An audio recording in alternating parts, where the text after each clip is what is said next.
अलैकुम। आज के वीडियो के साथ शेख बिलाल तलवी के नाज़रीन नाज़रीन आज जो हम सेक्शन करने जा रहे हैं ताज़रात पाकिस्तान का सेक्शन 489F 499F बहुत ही फेमस है जी कि हमारा जो चेक जो है वो डिसऑनर हो गया है, हमारा चेक जो है वो बाउंस हो गया है। तो हमने अब FIR करवानी है, 499F का पर्चा करवाना है।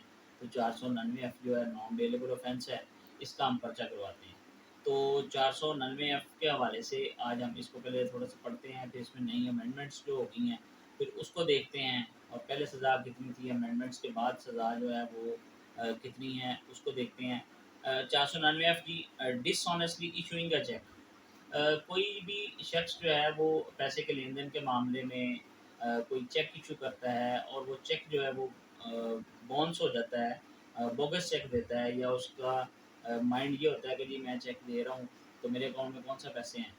तो वो इस लिहाज से चेक देता है, फिर उस पे मेमो लगती है, जो बैंक है वो मेमो लगाता है और मेमो लगा के फिर उसके बाद एक दफ़ा वो शख्स पूछता है कि जी हाँ जी मेमो लग गई है, आपने पैसे देने हैं या नहीं देने, फिर नहीं देता तो फिर वो 499F का पर्चा करवाता है। Dishonestly issuing a check. Whoever dishonestly issues a check towards repayment of a loan.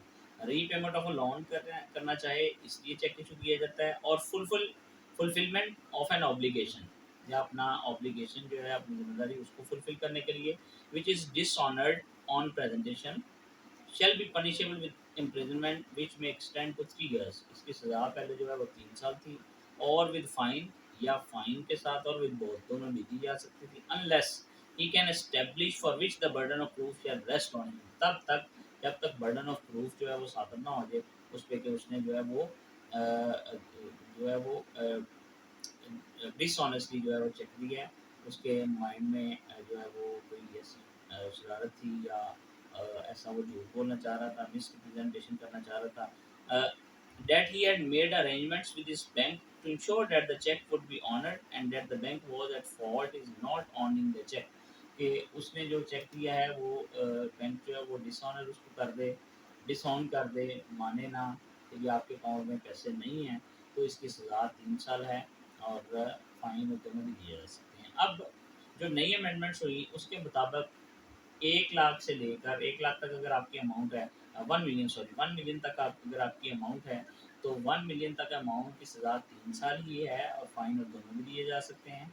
1 million to 5 million, अगर 1 मिलियन से लेके 5 मिलियन तक अगर आपका चेक अमाउंट है तो उसकी सज़ा जो है वो नई अमेंडमेंट्स के अकॉर्डिंग 5 साल दी जाएगी।